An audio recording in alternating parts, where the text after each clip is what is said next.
Movie शुरू होती है और हमें बताया जाता है कि पृथ्वी से सारे प्लांट्स कम हो गए हैं, इसलिए नेचुरल ऑक्सीजन भी खत्म हो गई है। ऑक्सीजन ना होने की वजह से सारे लोग मर रहे थे। बस ऑस्ट्रेलिया का एक शहर ही इसमें बच गया था क्योंकि वो आर्टिफिशियल ऑक्सीजन यूज कर रहा था। लेकिन इस ऑक्सीजन की वजह से ह्यूमन को बहुत ही खतरनाक डिसीज अटैक कर रही थी। अब हम मूवी के मेन कैरेक्टर ईथन को देखते हैं, जिसकी वाइफ भी इस डिसीज का शिकार हो गई है।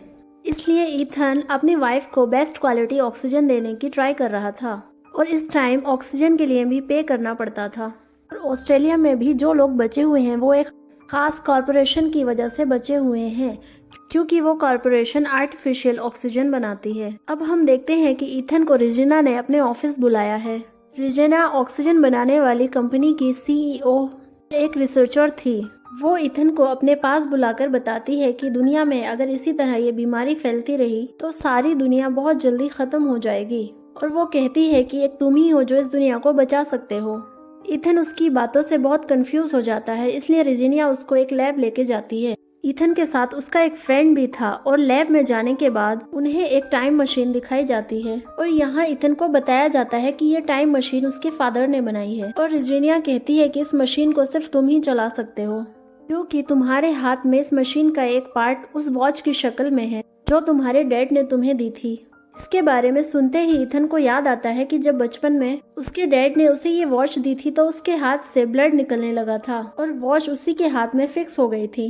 लेकिन इस वॉच के बारे में ईथन को अब से पहले कुछ नहीं पता था, और अब ईथन को बताया जाता है कि इस टाइम मशीन से एक मैसेज रिसीव हुआ है जो फ्यूचर से आया है।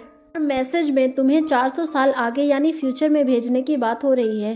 और यहाँ लैब में एक डॉक्टर ईथन को बताता है कि हमें पता चला है कि अब से 400 साल बाद की दुनिया दोबारा पहले जैसी हो गई है, यानी वहाँ प्लांट्स और ऑक्सीजन है और वहाँ का क्लाइमेट भी बिल्कुल नॉर्मल है, यानी वहाँ का एनवायरनमेंट अब इंसानों के रहने लायक है।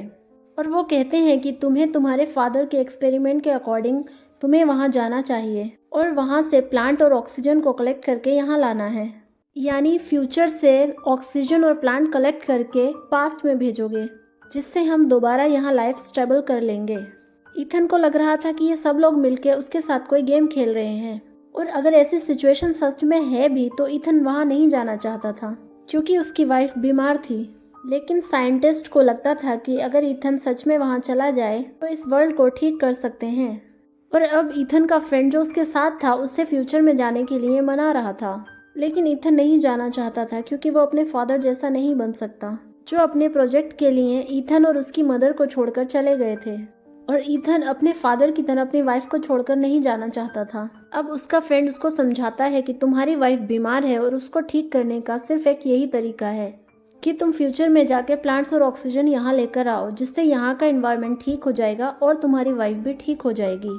और घर जाने पर जब ईथन अपनी वाइफ के साथ ये सारी बातें शेयर करता है तो वो भी उसे फ्यूचर में जाने के लिए इंसिस्ट करती है, हालांकि वो नहीं चाहती कि ईथन फ्यूचर में जाए, लेकिन फिर भी वो सब लोगों के लिए ये करना चाहती थी।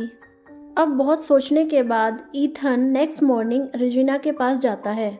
उसे कहता है कि मैं जाने के लिए तैयार हूँ, लेकिन मेरी एक शर्त है कि अगर आपको क्योर मिल गया तो आप लोग सबसे पहले मेरी वाइफ को ठीक करोगे।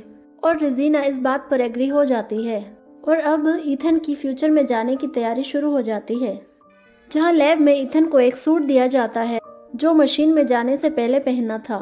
और इस सब के बाद जब ईथन उन सब से आगे का प्लान पूछता है तो उनके पास कोई आंसर नहीं था।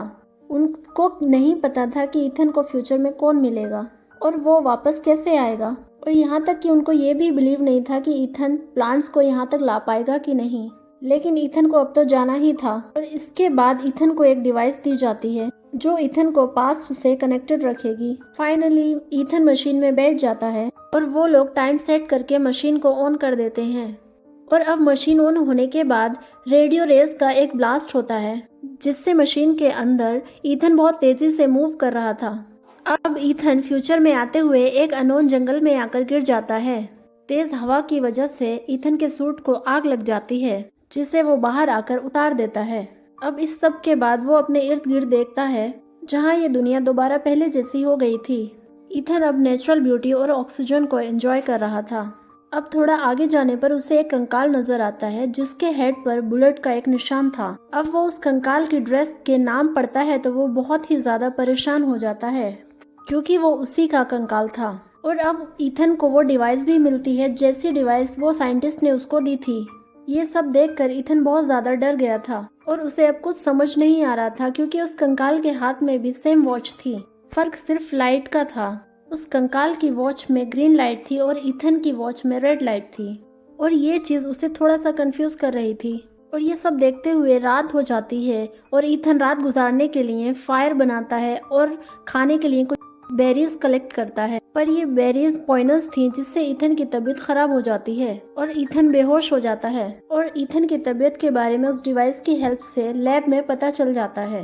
अब ईथन होश में आता है तो उसके पास उसका फ्रेंड जोड था जिसे पास में भेजा गया था ईथन को बचाने के लिए ताकि वो अपना मिशन पूरा कर सके। इसके बाद ईथन और जोड को आगे जाने पर एक डोर नजर आता है और अब हम देखते हैं कि ईथन का कंकाल जो हमने पहले देखा था वो अब इस डोर के आगे था और हम अंदाजा लगा सकते हैं कि पास्ट में कुछ चेंज हुआ है। लेकिन उसी दौरान वहां से एक स्कैनर निकल कर आता है और ईथन की आइज को स्कैन करके वहां का डोर ओपन हो जाता है और उस डोर के अंदर जाने पर उन्हें पता चलता है कि ये वही लैब है जहां से उन्होंने स्टार्ट किया था। जोड ये सब देखकर बहुत ज्यादा एक्साइटेड हो गया था क्योंकि उनके सामने वो टाइम मशीन थी जिसकी हेल्प से वो दोबारा पास्ट में जा सकते थे। लेकिन उनको टाइम मशीन के ऊपर एक टाइमर मिलता है जिससे उन्हें पता चल जाता है कि ये लैब रीएक्टिवेट होने के 4 घंटे बाद खत्म हो जाएगी।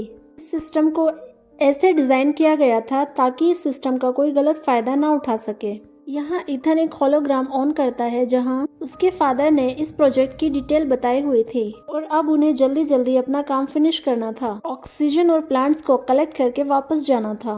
लेकिन जब उन्हें पता चलता है कि ऑक्सीजन कलेक्टर यानी जो मशीन ऑक्सीजन को कलेक्ट करेगी वो खराब है तो वो बहुत ज्यादा परेशान हो जाते हैं और अब उन्हें इस मशीन को 4 घंटों के अंदर अंदर ठीक करके वापस जाना था और उनके पास टाइम बहुत कम था। और अब उन्हें यहाँ से बाहर जाने पर पूरी सिटी प्लांट से कवर मिलती है, जगह जगह ह्यूमन कंकाल मिलते हैं जिससे उन्हें पता चलता है कि ह्यूमन के पूरी तरह खत्म होने के बाद ये सिटी प्लांट्स में कन्वर्ट हुई थी, यानी इंसानों के जाने के बाद ही यहाँ का एनवायरनमेंट ठीक हुआ था। और अब फ्यूचर में ही ईथन अपने घर जाता है और अपनी वाइफ के कंकाल को देखकर वो बहुत ज्यादा इमोशनल हो जाता है। अब ईथन जो उसको फ्यूचर डिवाइस मिली थी उसकी रिकॉर्डिंग ऑन करता है और उसे पता चलता है कि जोड ही उसे शूट करेगा और ये रिकॉर्डिंग जोड भी सुन लेता है और सच में उसे शूट करने के लिए गन निकालता है। लेकिन ईथन किसी तरह जोड को रोक लेता है और डिसाइड करता है कि वो मरने से पहले मशीन को ठीक करेगा। और वो लोग अब दोबारा लैब में आते हैं जहां उनके पास 37 मिनट्स बाकी रह गए थे। यहीं ईथन लैब के बाहर अपने कंकाल को देखने जाता है कि क्या जोड को रोकने से उसका फ्यूचर चेंज हुआ है, लेकिन वो देखता है कि उसका कंकाल वैसा और वहीं पर था जिससे उसे पता चलता है कि फ्यूचर अभी चेंज नहीं हुआ है। और अब वो फ्यूचर को जानना चाहता था, इसीलिए वो अपनी डिवाइस की बैटरी निकालकर फ्यूचर की डिवाइस में डालता है जहाँ उसे वो वीडियो नजर आती है जहाँ जुड ने उसको मारा था।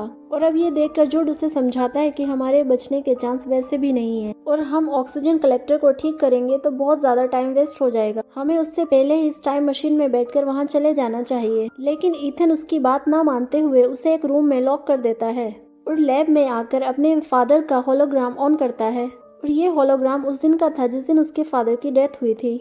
और इस होलोग्राम में ईथन देखता है कि उसके फादर अपने द्वारा बनाई गई टाइम मशीन और दूसरी इन्वेंशन से मैनकाइंड को प्रोटेक्ट करना चाहते थे, लेकिन रेजिना उस मशीन को अपने काम के लिए यूज करना चाहती थी और रेजिना अपने मकसद में कामयाब ना हो जाए इसीलिए उसके डैड ने उस मशीन को ईथन के डीएनए से कनेक्ट कर दिया था। इसीलिए वो वॉच पहनने पर ईथन के हाथ से ब्लड आया था। लेकिन रेजिना हार मानने वालों में से नहीं थी, इसीलिए उसने जोड के साथ मिलकर ईथन के पेरेंट्स को मार दिया था ताकि वो फ्यूचर में ईथन को अपने मकसद के लिए यूज कर सके। और ईथन ये सब देखकर बहुत ज्यादा डिस्टर्ब हो गया था क्योंकि उसने जिसको अपना दोस्त माना था उसी ने उसके पेरेंट्स को मारा था और उसे ये भी रिवील हो गया था कि वो इतने सालों से अपने फादर को गलत समझ रहा था। और अब ईथन रेजिना को अपने मकसद में कामयाब होने नहीं देना चाहता था, इसीलिए वो टाइम मशीन को डिस्ट्रॉय करने वाला था। लेकिन तभी जूड आकर उसे रोक देता है और जूड उसे बताता है कि रेजिना ने मुझे इसलिए भेजा है कि जब ईथन वो डिफेक्ट ठीक कर रहा हो तो मैं ईथन को मार दूं। लेकिन जूड ईथन को अपने भाई की तरह ही समझता था, इसीलिए वो ईथन को मारने से पहले ही अपने आप को शूट कर देता है। और अब वो अपने फादर का मकसद पूरा करने के लिए काम कर रहा था और अब वो ऑक्सीजन कलेक्टर को ठीक कर देता है और सारे प्लांट्स भी मशीन में रखकर पास्ट में भेज देता है। यहाँ ईथन ने अपने फादर के मर्डर और रेजिना के एविडेंस साथ भेजे थे, लेकिन वो खुद पास्ट में नहीं गया था, जिससे रेजिना का सारा प्लान डिस्ट्रॉय हो गया था और रेजिना को अरेस्ट कर लिया गया। यहाँ ईथन अपनी वाइफ के लिए पास्ट में एक फ्लावर भी भेजता है और खुद फ्यूचर में टाइम मशीन को डिस्ट्रॉय कर देता है ताकि कि इसका कोई गलत यूज ना कर सके। और अब ईथन लैब से बाहर आता है तो उसे कोई कंकाल नजर नहीं आता, जिससे उसे पता चल जाता है कि पास्ट चेंज हो गया है। उसके एक अच्छे डिसीजन ने पूरे मैनकाइंड को सेव कर लिया। अब फ्यूचर की ग्रीनरी को दिखाते हुए ये मूवी यहीं पर एंड हो जाती है।